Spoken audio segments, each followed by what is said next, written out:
Hey, Dustin Tibbetts here, financial advisor with Jazz Wealth Managers. We do things a little bit differently, right? We're not trying to intimidate you. I wear a hoodie, I look like, young and all that stuff. We don't wear suits and ties, and most importantly, I'm always trying to teach you.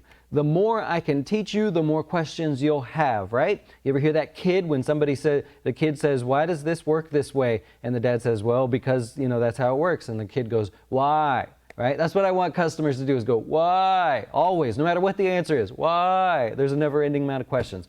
Anyways, you're not here for that joking around today. You are here because this has come up a lot in the past couple of weeks. I don't know why, but every phone call I've had, every interaction seemed to have had this. There's something called the one rollover per year rule with the IRS. Don't freak out. You're not in trouble, right? Let me show you how this works. So I don't know how this started, but back in the day, what used to happen is when you would do a rollover, that was pretty much anything you would do, whether you would move money from an IRA to an IRA, a Roth IRA to a Roth IRA, that would be called a rollover. You would ask for the distribution, the money would come to you, you would take the money, put it in your bank, and then you would pay it back to your Roth. It was weird. That's how they did it. 401ks used to do the same. They would send you a check. The check would be made out to you. You would put it in the bank, and then you would write a different check to send to your IRA or your pre-tax account. So the IRS said, "This is way too much, man. We would like to put in a rule that says you get to do one of those per year." This doesn't mean you can't transfer your account all around the place, right? So rollover is now a new term, or is a different term than it used to be, and transfer has taken the place of other accounts out there, right? So here's how this works. I'm going to go through every example. You have an old 401k, you'd like to go into an IRA. You roll it over, right? No problem. You can do that. Turns out you found out you had another old 401k in the same year, and you're like, "Well, I might as well just consolidate it all." Turns out Jazz Wealth's pretty cool. I like working with them. I transferred one 401k there. Rolled over one 401k. I found out I had this old one. I'll do the same and just put it in this IRA. You can do that, right? You could also say, "I was with Jazz Wealth. I had my IRA there. He works too much. He's always giving me all kinds of information. I don't like all this stuff. I would like to transfer my IRA to Fidelity or my local advisor or something."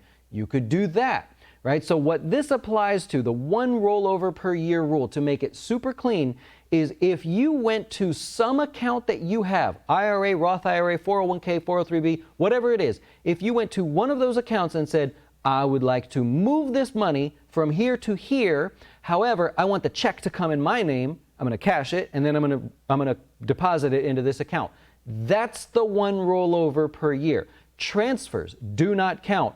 Rollovers do not count, even though the word rollover is in the thing. You can roll over 401ks all you want.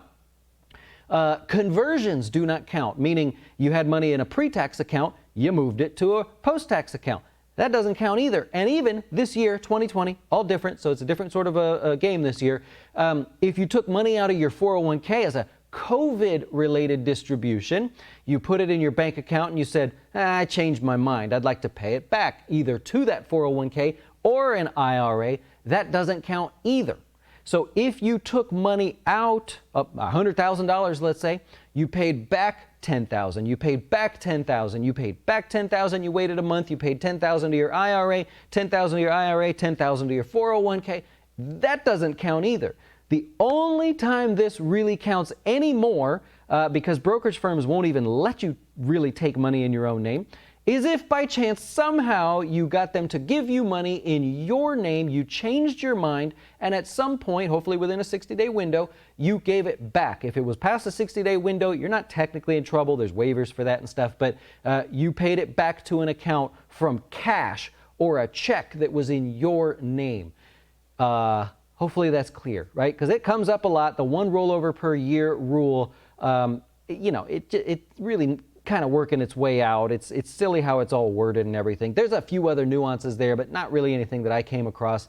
That's it, right? Don't worry about it. You're not in trouble. I've had customers that have numerous 401ks, job hoppers. You can roll those over. All that great stuff. You just don't want the check to come in your name and then you cash the check. Okay. I hope that helps. You enjoy the rest of your day. I appreciate you watching so much. Join us for the closing beat later. We talk about the stock market, give you all kinds of good geeky stats there, but hopefully that helps. Hit the subscribe button if you would see more of this stuff. Thumbs up and stuff. Yeah, all that. Thank you.